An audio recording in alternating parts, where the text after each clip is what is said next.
करीम, निदा तुमसे दूर ही रहे तो बेहतर है, और इससे भी ज्यादा बेहतर ये होगा कि वो इस खानदान और इस घर से दूर रहे। अब क्या हो गया? करीम, मैं जो तुमसे कह रही हूँ वो तुम गौर से सुन क्यों नहीं रहे हो? कह नहीं सकते कि आयशा मैं सुन रहा हूँ?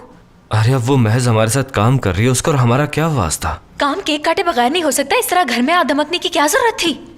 तो क्या हो गया केक लाने से? सुनो करीम, निदा तुमसे बेपनाह मोहब्बत करती है। मैं उसे कुछ भी कह लूं, कुछ भी कर लूं, मगर वो समझती है कि वही तुम्हारी मोहब्बत की असली हकदार है और तुम उसी के हो। वो कहती है करीम मेरा है, मेरे लिए कुछ भी करेगा। वो तो ठीक है, लेकिन मैंने उसे कब बुलाया यार? वो मेरी अम्मी की दोस्त है, इसमें मैं क्या कर सकता हूँ? बात सुनो, जो भी हुआ अब तुम काम के अलावा उससे दूर ही रहोगे। जब तुम हमदर्दी से पेश आओगे, उसे कहोगे कि तुम्हें ये करना चाहिए, तुम्हें वो करना चाहिए, तो वो तुम्हारी हमदर्दी को मोहब्बत ही समझेगी ना, क्योंकि वो तो पहले ही बेवकूफ है।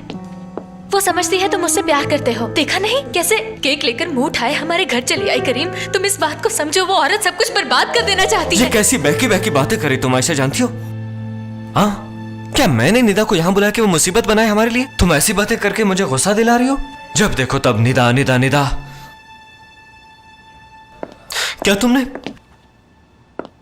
कभी पूछा भी है कि मैं किस हाल में हूं? कभी पूछा कि करीम तुम्हारे दिल पे क्या गुजरती है इन सब बातों से?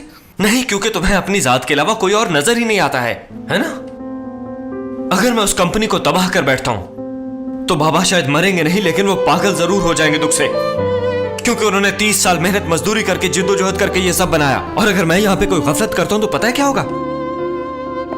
लेकिन तुम्हें क्या, ये सब तो मेरे मसाइल है ना। अगर मेरे हारने से किसी की बेइज्जती होती है, तुम्हारी तो नहीं होगी ना, मेरी होगी ना।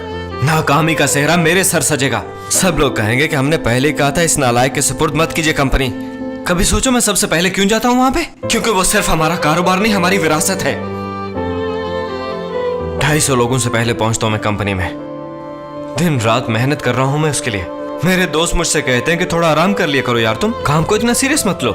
ये कहना आसान है क्योंकि वो मेरी जगह पे नहीं है, लेकिन तुम्हें पड़ी है तो सिर्फ निदा कहां से आई, निदा कब गई, बात करती हो तुम। बस करो, बहुत हो चुका है आयशा।